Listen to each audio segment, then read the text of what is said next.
Hello friends, welcome back to my channel. This is Neha Patel and कैसे हो आप सब लोग। आज का वीडियो उन सभी बच्चों के लिए है जिन्हें लगता है कि यार सीएस उनसे नहीं हो पाएगा। कुछ ऐसी सिचुएशन लाइफ में आ चुकी है, कुछ ऐसे प्रॉब्लम्स आ चुके हैं जिससे सीएस की पढ़ाई करना बहुत ही ज्यादा मुश्किल हो चुका है। फैमिली में कुछ प्रॉब्लम होगा, पर्सनल लाइफ में कुछ डिस्टर्बेंस चल रही होगी, बट कुछ हो रहा है जिससे आप बहुत ही ज्यादा डिस्ट्रैक्टेड हो और आपका फोकस नहीं बैठ पा रहा।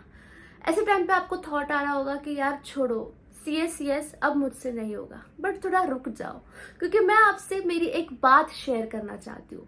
आप लोगों ने मेरे एकेडमिक्स के हर पॉजिटिव साइड देखे होंगे, क्योंकि मैंने आपको वही बताया है, बट नेगेटिव साइड्स भी है जो मैं आपको आज के वीडियो में बताऊंगी। मैं बिल्कुल सच बोल रही हूँ कि एक ऐसा टाइम था मेरे लाइफ में, सीएस जर्नी में, जब I was about to actually quit my CS. पर उस टाइम पे मेरे को एक थॉट आया जिससे मेरा सब बात क्लियर हो गया and ultimately I cracked that attempt with an all India rank. So कैसे किया, क्या किया, वही सब मैं आज के वीडियो में बताने वाली हूँ। So let's start the video. ये बात है 2018 की। फेब 2018 में मैंने मेरा फाउंडेशन क्लियर किया था with an all India rank. उसके बाद मैंने अपने आप को एग्जीक्यूटिव में एनरोल किया था। जोरों शोरों से एग्जीक्यूटिव की पढ़ाई चल रही थी, डेली क्लासेस जाती थी, 8-8 घंटा लेक्चर्स अटेंड करती थी, डेली रिवीजन करती थी, पास्ट पेपर्स भी सॉल्व कर रखे थे, स्कैनर्स भी सॉल्व कर रही थी, सब कुछ एकदम परफेक्ट चल रहा था। सितंबर एंड तक या तो अक्टूबर फर्स्ट वीक तक हमारा पूरा पोर्शन कंप्लीट हो चुका था। इसका मतलब ये था कि अक्टूबर का महीना, नवंबर का महीना और 20 दिसंबर तक मेरे पास सेल्फ स्टडी का टाइम था। पर हमारे क्लासेस में ना एक कॉन्सेप्ट था प्रीलिम्स का। देखो, वैसे तो फाइनल एग्जाम्स 20 दिसंबर से थी, बट हमारे क्लासेस में 20 नवंबर से प्रीलिम स्टार्ट हो रहे थे, same to same replica main exams की तरह। 20 दिसंबर को आईएलजीएल का पेपर था तो 20 नवंबर को भी आईएलजीएल का पेपर था। 21 दिसंबर को टैक्स था तो 21 नवंबर को भी टैक्स था। इस तरीके से हमारे क्लासेस में प्रीलिम्स अरेंज कर रखे थे। इसका मतलब ये होता है कि मुझे ये सोच के नहीं पढ़ना था कि 20 दिसंबर तक का टाइम है, ये सोच के पढ़ना था कि 20 नवंबर तक का टाइम है। उसी तरीके से मैंने अपना माइंड सेटअप कर रखा था और जैसे ही सेल्फ स्टडी स्टार्ट हुई, बहुत तगड़ी सेल्फ स्टडी मैंने स्टार्ट कर दी। पूरे दिन पढ़ती थी, अपने आप को टाइम भी देती थी, फैमिली को भी टाइम देती थी, वॉक करती थी, सब कुछ सही चल रहा था। 20 नवंबर को प्रीलिम स्टार्ट हुए। पहला पेपर मेरा बहुत अच्छा गया और मैं बहुत ही ज्यादा खुश थी कि यस, मैंने एक्चुअल में जो भी पढ़ाई की वो सब मुझे याद है। अब शायद मैंने एक बात आपको नहीं बताई कि मेरी सिस्टर उस टाइम पे प्रेग्नेंट थी। ठीक है, हमारे में से सिस्टम होता है कि पहली डिलीवरी हमेशा मायके में होती है, तो मेरी सिस्टर की पहली डिलीवरी ऑब्वियसली हमारे यहाँ ही होनी थी। तो शी वॉज प्रेग्नेंट एंड 22 नवंबर की नाइट को उसको लेबर पेन स्टार्ट हो गया। तो पापा थे घर पे, भाई था एंड मम्मी थी। वो तीनों उसको लेके हॉस्पिटल दौड़े और हॉस्पिटल में उसको एडमिट किया। I was alone at that time at home, क्योंकि मेरे प्रीलिम्स चल रहे थे और पापा ने बोला कि सबको आने की जरूरत नहीं है, तो अपने पढ़ाई पर ध्यान दे। मैं बहुत एंशियस हो रही थी, कॉन्शियस हो रही थी, क्योंकि मुझसे देखा नहीं जा रहा था जिस तरीके से मेरी बहन को पेन हो रहा था घर पर। बट अल्टीमेटली वो तीनों उसको हॉस्पिटल में लेकर गए।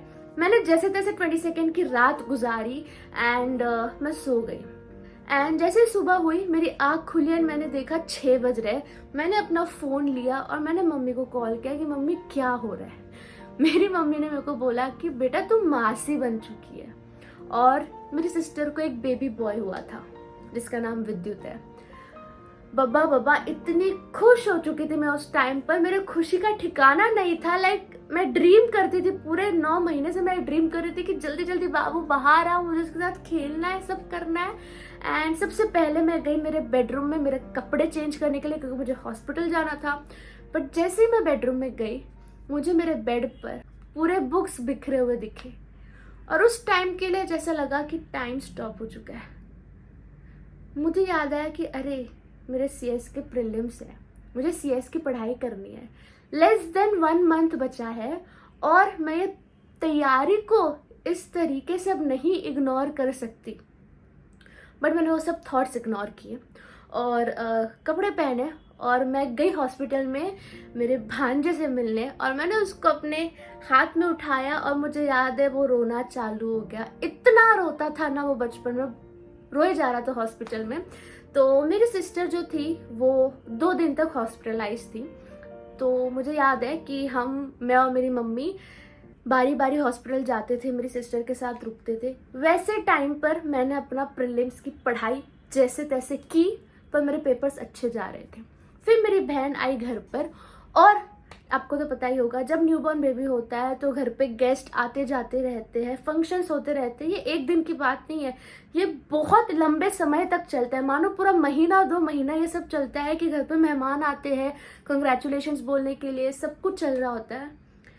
एक रात मुझे याद है, वैसे ही मेहमान आए हुए थे घर पे, सब हॉल में बैठे हुए थे, हंसी मजाक कर रहे थे, और मैं बेडरूम में थी, पढ़ाई करने की कोशिश कर रही थी। बट इतना तेज आवाज हो रहा था बाहर कि मैंने यूं हाथ कर लिया और मैं रोना स्टार्ट हो गई। मैं बेडरूम में अकेली थी, मेरे आंखों से आंसू आ गए। फेब से लेके नवंबर स्टार्टिंग तक एक बार भी मैं पढ़ाई को लेके रोई नहीं हूँ, एक बार भी मुझे ऐसा कुछ थॉट नहीं आया कि मुझसे नहीं हो पाएगा। बट उस रात मेरे को थॉट आया कि यार मुझसे नहीं हो रहा है, मैं कितना झेलूं। डेली, ये नहीं कि एक रात की बात है, बहुत हर रोज कोई ना कोई आ रहा था, हर रोज आवाजें हो रही थी, हर रोज डिस्टर्बेंस हो रहा था, मैं नहीं कंट्रोल कर पा रही थी। और उस रात को जस्ट मैं रो दी, मैं रोने लगी, बहुत रो रही थी। पर मैंने अपने आप को संभाला। मेरी एक आदत है कि जब कभी मैं उदास होती हूँ, जब कभी मैं सैड होती हूँ, मैं अपने साथ टाइम स्पेंड करती हूँ, वॉक पे चली जाती हूँ। तो मैंने सोचा कि हाँ, मुझे वॉक पे जाना चाहिए, बट घर पे मेहमान है। तो मैं हॉल में गई, मैंने बोला कि मम्मी मेरा स्टेशनरी का सामान है, मैं वो लेकर आती हूँ। और मैं नीचे गई वॉक करने के लिए। मैंने सोचा यार ऐसे तो नहीं चलेगा, पूरे साल मैंने मेहनत करी है, बस 1 महीना रह गया, उससे भी कम, अब मैं नहीं हार मान सकती। फिर मुझे याद आया कि थोड़े दिन पहले ना मेरे मम्मी और मेरी बहन को टीवी देखने का बहुत शौक था, तो वो लोग टीवी देख रहे थे, टीवी देखते रहते थे वो लोग, बट कभी कभी उन लोग की वॉल्यूम बहुत तेज हो जाती थी। तो मैं बाहर आके भड़कती थी कि अरे मम्मी क्या है आपको, बहन क्या है आपको, क्यों इतना हाई वॉल्यूम देख रहे हो, आपको समझ नहीं आ रहा मैं पढ़ाई कर रही हूँ। और मैं अपने आप से सोच रही थी कि काश यार ये टीवी खराब हो जाए, काश इतना वॉल्यूम ये लोग तेज नहीं करते एंड ऑल। फिर मुझे रियलाइज हुआ कि हम ना काश में बहुत रहते हैं कि काश ये चीज ऐसी नहीं होती, काश मेरी सिचुएशन कुछ और होती, काश वो ऐसा ना बोलता। और इस तरीके से हम अपना जो फ्यूचर होता है ना वो बर्बाद करते हैं। हम जो भी सिचुएशन हो हमारे आसपास, हम उसमें नुक्स निकालते हैं, हम उसमें प्रॉब्लम्स निकालते हैं, और बस हमारा फ्रस्ट्रेशन में ही हमारी जिंदगी बीत जाती है। उसके बाद मैंने सोचा कि जो भी सिचुएशन मेरे आसपास है सब ठीक है, सब बढ़िया है, मुझे अभी सिर्फ और सिर्फ मेरे गोल पर काम करना है। उस रात मैं घर रिटर्न आई, और मैं क्या करती थी, मैं और मेरी मम्मी, विद्युत पूरी रात रोता था, वो नींद हार्डली 1-2 घंटा करता था, तो मेरी बहन को हम सोने देते थे, मैं और मेरी मम्मी बारी बारी उसको झूला डालते थे। तो उस रात जब मैं विद्युत को झूला डाल रही थी, मैंने मेरी बुक खोली, मैं पढ़ाई करते करते उसको झूला डाल रही थी, और हर रात मैंने यही तरीका आजमाया, मैं पढ़ाई करते करते उसको झूला डालती थी। और जब कभी मम्मी और मेरी बहन विद्युत से बोर हो जाते थे, उन लोगों को ब्रेक चाहिए होता था, तो वो लोग मेरे पास विद्युत को छोड़ देते थे। तो जब कभी मैं पढ़ती थी तो विद्युत मेरे पास बेडरूम में टॉयज के साथ, देखो छोटा बच्चा है, वो बोल तो कुछ पाता नहीं, तो मैं उसको कुछ टॉयज दे देती थी, मेरा कुछ पेन या कुछ दे देती थी, वो उससे खेलता था और मैं मेरी पढ़ाई करती थी। इस तरीके से मेरे मन को तसल्ली मिलती थी कि मैं मेरे भांजे के साथ खेल भी रही हूँ और मैं मेरा पढ़ाई भी कर रही हूँ, और सब कुछ ठीक चल रहा है। इस तरीके से मैंने अपनी पढ़ाई निकाली, एग्जाम्स दिए, प्रीलिम्स दिए। मुझे याद है जब कभी मैं एग्जाम से घर आती थी, रोने धोने की आवाज़, मेहमानों की आवाज़, मैं सोचती थी यार कल मेरी एग्ज़ाम है, मैं कैसे पढ़ाई करूँगी। मैं टेरेस जाके पढ़ाई करती थी, मैं किसी और के घर जाके पढ़ाई करती थी, क्योंकि मेरे घर के आसपास लाइब्रेरी नहीं था और मुझे लाइब्रेरी में पढ़ाई इतनी जमती भी नहीं है। तो मेरे नेबर के घर या किसी फ्रेंड के घर जहाँ पे एकदम शांति हो, जहाँ पे कोई ज़्यादा लोग ना हो, मैं वहाँ जाके रिवाइज करती थी। अगर वो लोग अवेलेबल ना हो तो मैं बिल्डिंग के नीचे वॉक करके रिवाइज करती थी, क्योंकि घर पे पढ़ाई करना इम्पॉसिबल था। तो इस तरीके से मैंने मेरे सीएस के एग्ज़ाम्स, एग्जीक्यूटिव के एग्ज़ाम्स निकाले हैं।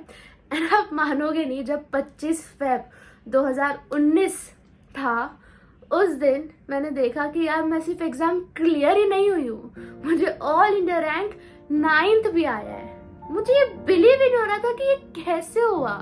फिर फ्लैशबैक, सब डॉट्स कनेक्ट होने लग गए कि यार वो जो सिचुएशन थी ना, वो मुझे स्ट्रांग बना रही थी, वो मुझे और मेहनत करने पे मजबूर कर रही थी। अगर उस दिन विद्युत ना होता तो शायद मैं इतनी मेहनत कभी करती ही नहीं, मैं अपने आप को इतना पुश कभी करती ही नहीं। तो जो होता है अच्छे के लिए ही होता है। मैं बस एंड में जाते जाते आपको इतना बोलूंगी कि आपकी सिचुएशन अभी चाहे कुछ भी हो, देखो जब तक कोयला को जलाया नहीं जाता ना, हीरा नहीं बनता है। तो अभी आपको जलाया जा रहा है, आपको प्रिपेयर किया जा रहा है। हमेशा याद रखो कि आपका कर्म सिर्फ मेहनत करना है, चाहे जो सिचुएशन हो, चाहे जितनी प्रॉब्लम हो। आपका गोल, आपका ध्यान सिर्फ आपके लक्ष्य की तरफ होना चाहिए और आपको उसके लिए मेहनत करनी चाहिए। भगवत गीता हो गया, कुरान हो गया, सब में लिखा हुआ है कि कर्म आपके हाथ में है, फल आपके हाथ में नहीं है। तो किस चीज की टेंशन है? मेहनत करते जाओ, ऊपर वाला सब देखता है, वो एक न एक दिन आपको जरूर आपके मेहनत का फल देगा।